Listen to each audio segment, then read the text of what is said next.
औज़ुबिल्लाहिमिनश्शैतानिर्रजीम बिस्मिल्लाहिर्रहमानिर्रहीम। Welcome to the class of computer science for class 9th। हम लोग algorithm पढ़ते जा रहे हैं। एल्गोरिदम में अब हम काफ़ी ज़्यादा एक्सपर्ट हो चुके हैं कि एल्गोरिदम किस तरह से डिफ़ाइन किया जाता है, किस तरह से बनाया जाता है और हमें कौन कौन सी बातों का पता होना ज़रूरी है कोई भी एल्गोरिदम बनाने के लिए। कि हमें एक ये स्टोरी ही अब लगना शुरू हो गई है हकीकत में कि हमारा जो प्रॉब्लम है वो आइडेंटिफाई होने के बाद किस तरह से हम जो मॉड्यूल्स हैं उनको ऑपरेट करेंगे। इसके कि मतलब हमारे पास क्या होगा, सबसे पहला जो काम है वो हम ये करेंगे, उसके बाद सेकंड इस तरह से किया जाएगा, थर्ड इस तरह से किया जाएगा और फिर अप टू सो ऑन जो हमारे स्टेप्स बनेंगे उन स्टेप्स को हमने किस तरह से जो है वो फॉलो अप करना है। तो इस चीज़ को हम लोग कहते हैं कि हमने एल्गोरिदम बना दिया। अब हम लोग एक क्विक टाइप जो है वो आगे अपने जो अगली नेक्स्ट एग्जांपल्स हैं उनको करने की कोशिश करेंगे ताकि हमारा जो एल्गोरिदम वाला प्रॉब्लम है वो आसानी के साथ जो है वो और जल्दी जल्दी है वो ख़त्म हो जाए। तो आज के दिन में इस वीडियो के अंदर हम डिफरेंट जो एग्जांपल्स हैं एल्गोरिदम बनाने के लिए वो लेंगे। सबसे पहली जो हमारी एग्जांपल है जो हम डिस्कस करने वाले हैं वो है हमारे पास कि हम 3 नंबर दिए गए हो, उन 3 नंबरों में से जो बड़ा नंबर है, लार्ज नंबर है, वो प्रिंट आउट करने के लिए हम एल्गोरिदम बनाने वाले हैं। उसके बाद हम क्या करेंगे, सेकंड जो हमारा एल्गोरिदम होगा वो होगा कि हमारे पास जो नंबर्स हैं वो दिए गए हैं किसी भी मजमून के अंदर और हमने उन नंबरों की फ़ीसद की बुनियाद पर यानी परसेंटेज की बुनियाद पर हमने उनको ग्रेड्स असाइन करने हैं, उसके लिए हम लोग बनाएंगे।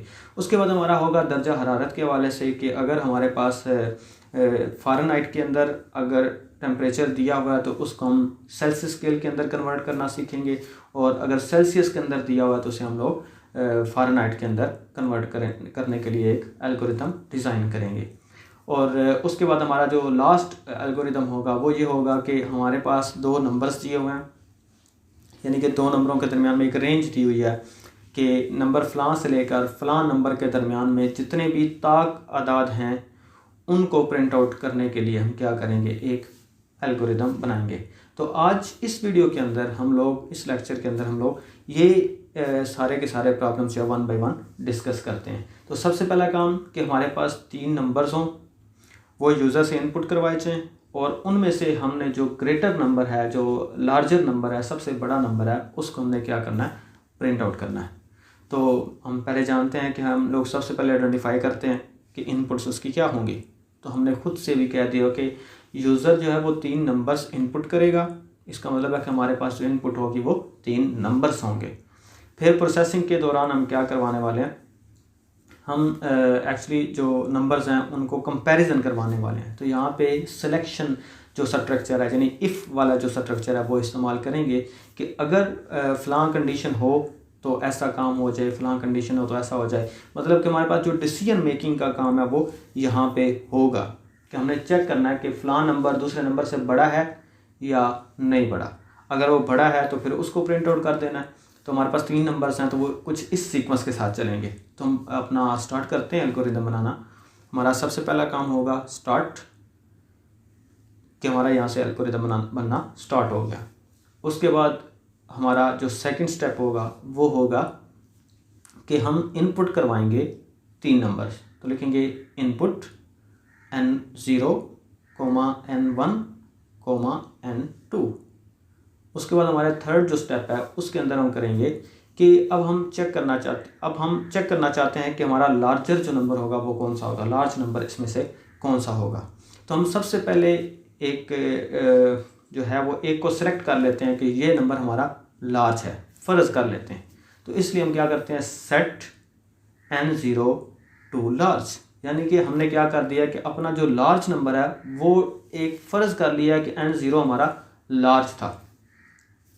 तो सेट करने के हवाले से आप जानते ही हैं कि हमने पहले से कह रखा है कि उससे इसका मतलब ये होता है कि हम उससे जो एक वेरिएबल लिया है लार्ज, उसके अंदर हमने क्या स्टोर करवा दिया है, N0। तो सेट करने का मतलब assigning a value to a variable. तो यहाँ पे हमारा वेरिएबल क्या था, हमारा वेरिएबल लार्ज है। अब हम नेक्स्ट स्टेप के अंदर जाके चेक करने वाले हैं कि क्या ये जो हमने फ़र्ज़ किया था कि हमारा n0 लार्ज है, क्या ये वाकई ही बाकी दोनों से लार्ज है या नहीं है।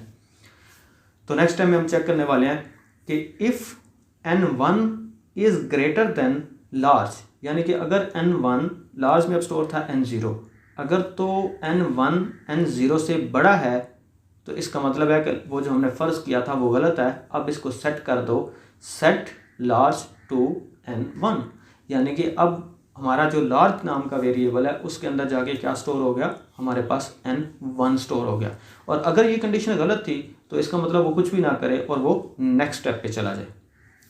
कि दूसरे अल्फाज में अगर n0 ही लार्ज था तो इसका मतलब है कि वो लार्ज के अंदर n0 ही स्टोर रहे और नेक्स्ट में चला जाए। और अगर n1 लार्ज था यानी बड़ा था तो वो लार्ज के अंदर n1 को स्टोर करवा दे।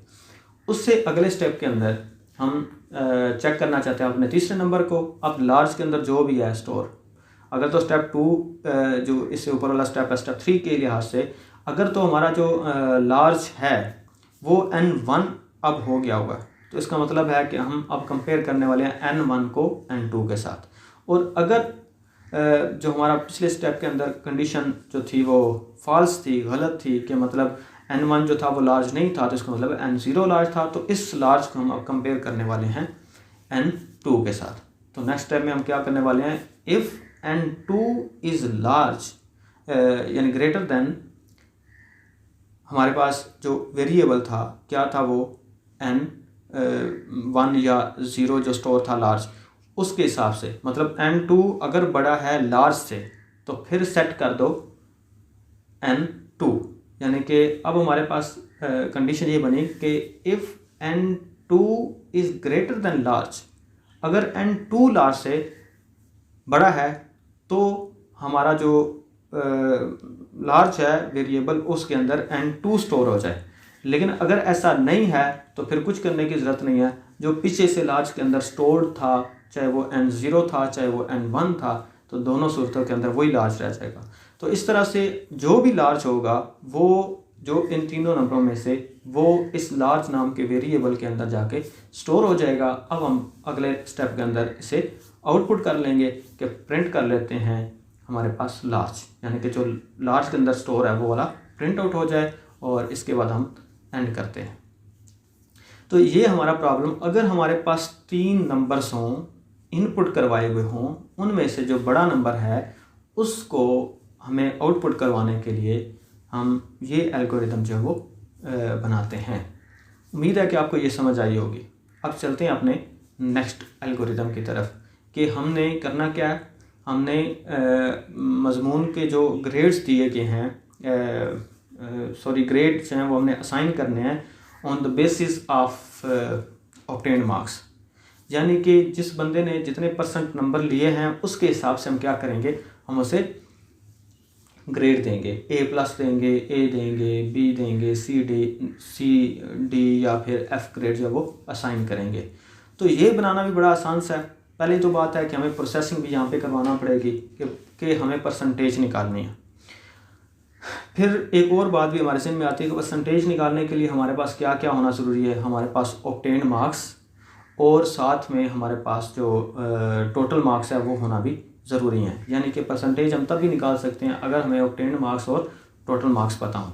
तो यहाँ से हमें एक और बात पता चल रही है कि हमें जो इनपुट है वो क्या होनी चाहिए, वो हमारे पास 2 चीज़ें होनी चाहिए, ऑब्टेन्ड मार्क्स और टोटल मार्क्स। तो प्रोसेसिंग भी पता चल गई, उसके बाद हमें इनपुट का भी पता चल गया हुआ है। अब इसके बाद है कि हमने चेक करना है कि उसने कितने % नंबर लिए। अगर तो उसने नंबर ले लिए अबाउट 80% तो फिर उसे हमने A+ असाइन करना है।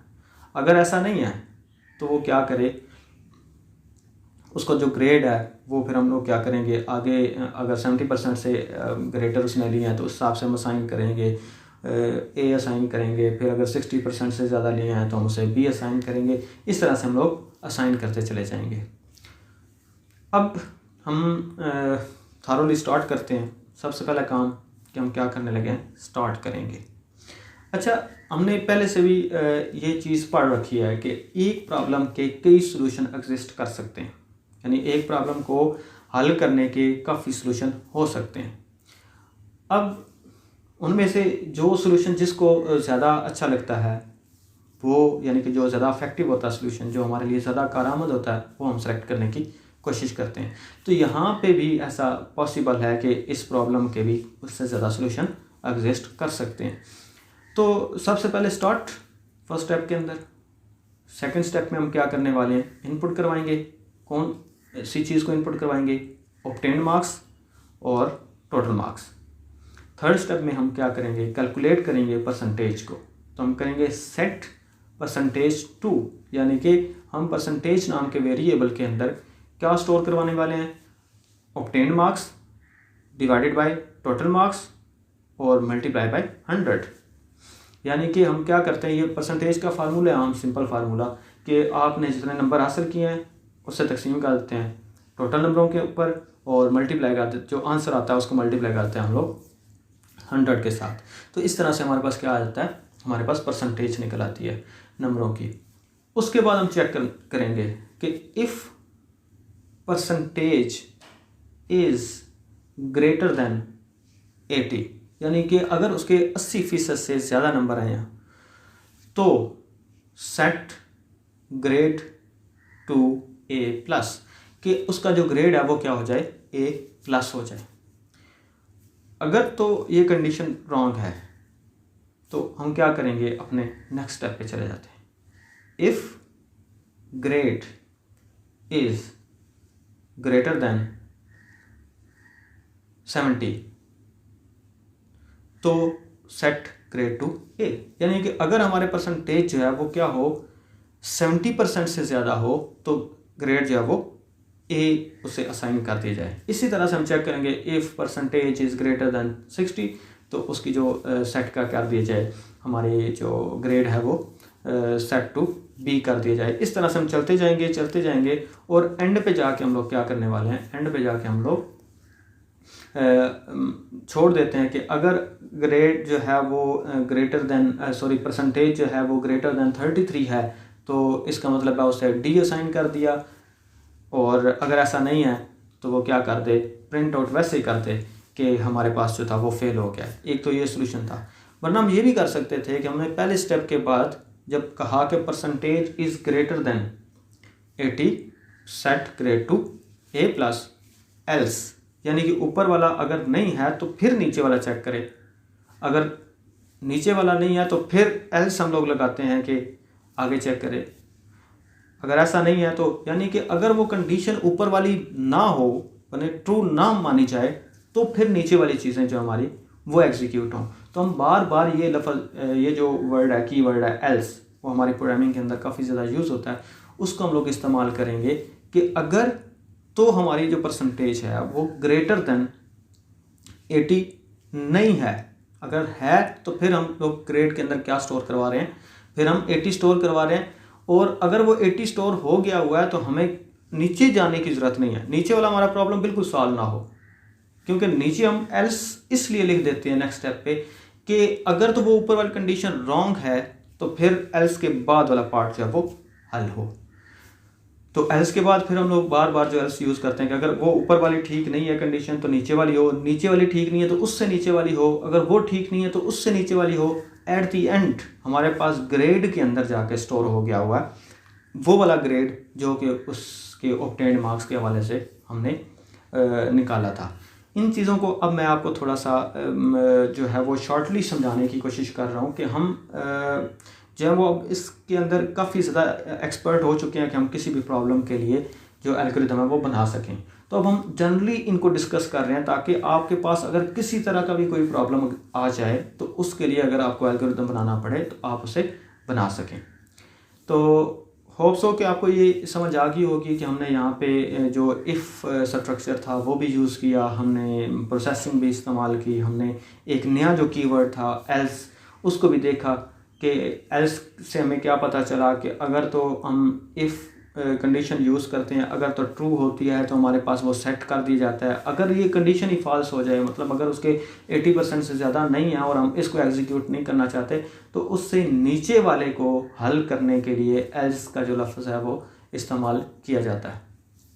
इसके बारे में जब हम प्रोग्रामिंग की टेक्निक्स आगे पढ़ेंगे, जब सिंटैक्स पढ़ेंगे, तो उसमें हम लोग इसे मज़ीद डिस्कस करेंगे। अब हम चलते हैं अपने जो नेक्स्ट प्रॉब्लम है वो है हमारा कि हमने जो टेम्परेचर है वो इनपुट करवाना है। अगर सेल्सियस के अंदर इनपुट करवाएं तो उसे फ़ारेनहाइट में कन्वर्ट कर देना है, और अगर फ़ारेनहाइट में इनपुट करवाएं तो उसे सेल्सियस में कर देना है चेंज। तो इसके लिए भी सबसे पहली चीज़ हमारी क्या होगी, स्टार्ट। उसके बाद हम क्या करेंगे, इनपुट करवाएंगे। पहले क्या कर लेते हैं, इनपुट टेम्परेचर इन सेल्सियस, यानी कोई एक नंबर की सूरत में होगा, सेल्सियस के अंदर टेम्परेचर क्या हमने कर लिया, इनपुट कर लिया। उसके बाद हम क्या करवाते हैं, उसे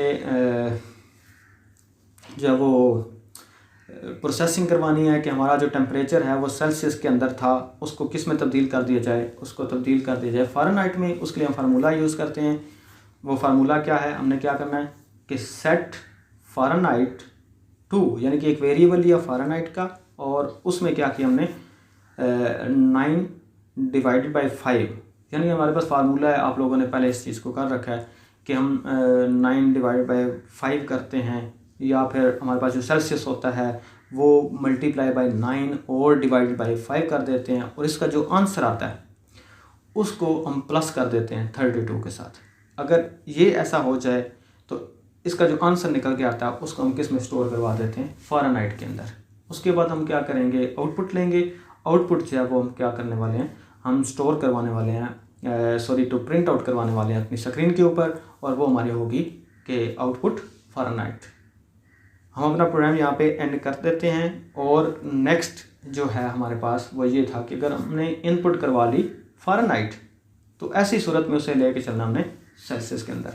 तो इसके लिए फार्मूला वही है कि आप उसे क्या करेंगे, उसे जो +32 हो रहा था उसे माइनस कर देंगे, जो मल्टीप्लाई हो रहा था 9 उसे डिवाइड कर देंगे, जो 5 डिवाइड हो रहा था उसे मल्टीप्लाई कर देंगे। यानी कि उसे सॉल्व करने का यही है कि अगर जो फार्मूला है उसको थोड़ा सा सिर्फ उलट कर देना आपने। यानी इनपुट हमने फ़ारेनहाइट के अंदर करवा लिया टेम्परेचर, जो कि एक नंबर की फॉर्म में होगा। उसके बाद प्रोसेसिंग करेंगे कि सेल्सियस टू किस में कर देंगे, उसका उलट फार्मूला कि हम लोग जो 5 डिवाइड बाई जो 9 है वो वाला करके फ़ारेनहाइट करके, और फिर जो वो -32 करेंगे, और फिर उसके बाद हम लोग प्रिंट आउट करवा लेंगे अपना टेम्परेचर जो है वो सेल्सियस के अंदर। उसके बाद एंड लिखेंगे तो हमारा जो प्रॉब्लम है वो सॉल्व हो जाएगा।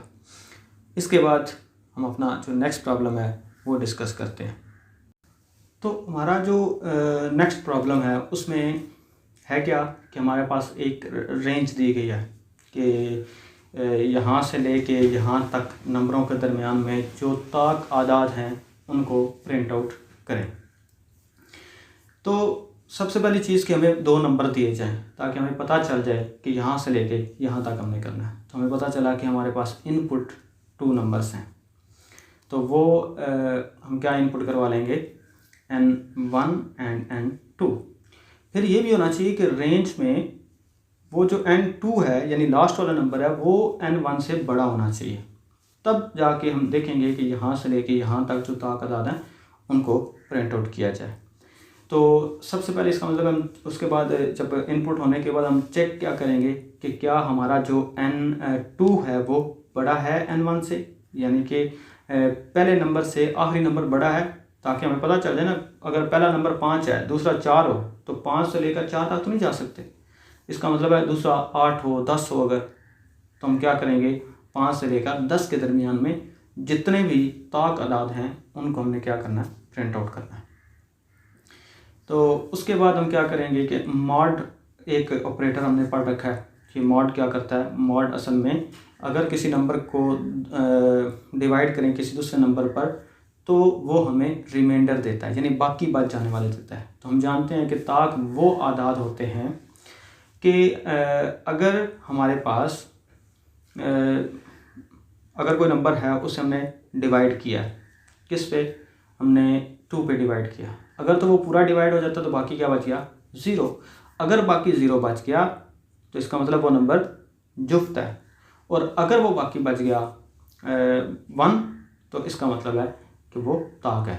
वो अगर 1 बच जाता तो हम क्या करेंगे, उसको आउटपुट ले लेंगे, और अगर 0 बच जाता है तो हम आउटपुट नहीं लेंगे बल्कि उसमें a का इजाफा करेंगे। a का इजाफा करने के बाद हम उसे क्या करेंगे, दोबारा से उसको चलाएंगे स्टेटमेंट को, तो और चेक करेंगे कि क्या हमारा जो n1 था वो अभी भी छोटा है n2 से। तो इस तरह से हम लोग बार बार जब वो चेक करते जाएंगे और यही प्रोसेस बार बार रिपीट करते जाएंगे। ज़रा आप एल्गोरिथम के ऊपर गौर करें तो आपको पता चलेगा कि ये एक बड़ा आसान सा है, और स्टेप बाय स्टेप इसे एक दफ़ा रीड आउट कर लेते हैं, डिस्कस कर लेते हैं, और आप उम्मीद है कि इसे बड़ी आसानी के साथ समझ जाएंगे। स्टार्ट। सेकंड स्टेप के अंदर हम क्या करने वाले हैं, इनपुट n1 एंड n2, यानी 2 नंबर हमने इनपुट करवाए और वो 2 नंबर हमारे पास क्या है, n1 है और n2 है। उसके बाद थर्ड स्टेप के अंदर हम रेंज चेक करना चाहते हैं कि क्या हमने जो नंबर इनपुट करवाए थे, क्या जो पहला नंबर है और दूसरा नंबर है उनके जो सेकंड नंबर है वो पहले नंबर से बड़ा है या नहीं है। अगर तो वो बड़ा है यानी कि n1 is less than n2, अगर ऐसा है तो हम क्या करेंगे, हम आगे अपना जो स्टेप है उसे परफॉर्म करेंगे। अगर ऐसा नहीं है तो फिर हमें नीचे जाने की ज़रूरत नहीं, हम वैसे स्किप कर देंगे। तो यहाँ पे आगे, इससे आगे जो ब्रैकेट लगी हुई है, अब अच्छा इस कंडीशन को एक और तरह से भी तो चेक किया जा सकता था कि if n2 is greater than n1, अगर ऐसा हो तो फिर नीचे यानी कि हम ताक जो है वो नंबर प्रिंट आउट करेंगे। तो इसे इस तरह से भी चेक कर सकते हैं कि अगर n1 जो है वो छोटा है n2 से, तो फिर भी हम लोग कर सकते हैं। तो दोनों सूरतों के अंदर आगे ब्रैकेट का मतलब है कि अगर ये कंडीशन ट्रू है तो ये नीचे वाला सारा काम हो, जहाँ तक करली ब्रैकेट शुरू हो रही है और जहाँ पे जाके एंड हो रही है। तो क्या हो, सबसे पहले हमने चेक करना है कि ताक नंबर होगा या नहीं होगा। हम देखेंगे इफ़ n1 mod 2, यानी कि जो नंबर हमारे पास था n1 था उसको हमने डिवाइड किया 2 पे, अगर तो आ गया 0 तो इसका मतलब है कि वो जुफ्त था, इसे आउटपुट नहीं लेनी, और अगर वो आ गया 1 तो इसका मतलब है हमने आउटपुट लेनी है। तो हम क्या करेंगे, अगर तो रिमाइंडर में बच गया 1 तो हम क्या करेंगे, आउटपुट n1, और हम नीचे आ जाएंगे यानी कि हमारी आउटपुट यहाँ पे आ गई, और n1 के अंदर a का इजाफा कर देते हैं। यानी कि हम चाहते ये हैं कि हमारी जो नीचे वाली रेंज थी n1, वहाँ से लेकर हमारी जो ऊपर वाली रेंज है n2 तक नंबर चले, वो इसी तरह से चलेगा कि हम n1 के अंदर एक इजाफा करते जाएं।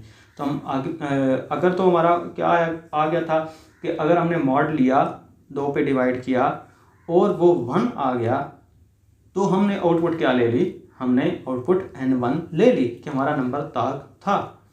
और उसके बाद हमने क्या किया, उसके बाद हम नीचे वाले स्टेप में आए कि हमने n के अंदर एक इजाफा कर दिया, और अगर हमारा वो 1 नहीं आया था रिमाइंडर, यानी कि मॉड की सूरत में हमारे पास 0 आ गया था, जुफ्त था, तो हमने आउटपुट नहीं लेनी, हमने क्या कर देना है, वो नीचे वाला जो स्टेप है उस पर आ जाना है। और नीचे वाले स्टेप में हम क्या करेंगे, set n1 to n1 plus 1, मतलब n1 के अंदर एक का इजाफा कर देंगे, यानी n1 पहले अगर 4 था तो उसमें एक इजाफा किया तो वो 5 हो गया।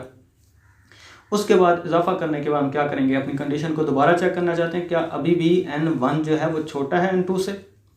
तो होगा क्या कि हम गो टू, वो दोबारा से कौन से स्टेप पे चले जाएं, स्टेप नंबर 3 पे, जो चेक करवाएगा कि हमारा जो n1 है वो लेस देन है n2 से। अगर तो ऐसा है तो फिर दोबारा से क्या किया जाएगा, चेक किया जाएगा। अच्छा, यहाँ पे जो स्टेप नंबर 3 में मैं बता रहा हूँ कि n1 is less than equal to, यानी कि ऊपर वाली रेंज के बराबर भी हो गया तो तब भी हमने चेक करना है कि हमारा जो नंबर है वो जुफ्त है या ताक है। तो फिर इसलिए हम लोग कंडीशन में क्या n1 is less than equal to भी लगाते हैं n2 से। अच्छा, फिर हम चेक करते आएंगे, जब हम स्टेप नंबर 5 पे पहुंचेंगे तो फिर एक का इजाफा कर दिया जाएगा और फिर चेक किया जाएगा उस वक़्त तक जब तक कि हमारा जो n1 है वो ग्रेटर नहीं हो जाता, मतलब n1 की जो वैल्यू है वो N2 से बड़ी नहीं हो जाती तब तक हमारा ये जो लूप है वो चलता रहेगा। और अगर जैसे वो ऊपर कंडीशन फॉल्स होगी कि N1 is less then N2, मतलब N1 की वैल्यू आगे 6 और N2 की वैल्यू हो 5, तो इसका मतलब हमारी कंडीशन तो गलत होगी। अगर ये गलत हो जाता तो ये ब्रैकेट के अंदर वाला सारा हिस्सा हल नहीं किया जाएगा और जो हमारा लास्ट स्टेप है 7 डायरेक्टली वो वहाँ पे आ जाएगा और वहाँ पे जाके प्रोग्राम हमारा एंड हो जाएगा। तो यानी कि हर दफ़ा वो चेक करता जाएगा जब तक कि हमारी ऊपर जो कंडीशन है वो चेक नहीं होती, और फिर वो एंड पे आ जाएगा जब हमारे ऊपर कंडीशन गलत हो जाएगी। अच्छा, इससे हमें ये जो स्ट्रक्चर हमने पढ़ा, इससे हमने लूप जो होता है, हमें रिपीटेशन आइट्रेशंस उसके बारे में पढ़ा कि अगर हमारी ये कंडीशन ट्रू रहेगी तो हम क्या करते जाएंगे, बार बार अपने प्रोग्राम को सॉल्व करते जाएंगे।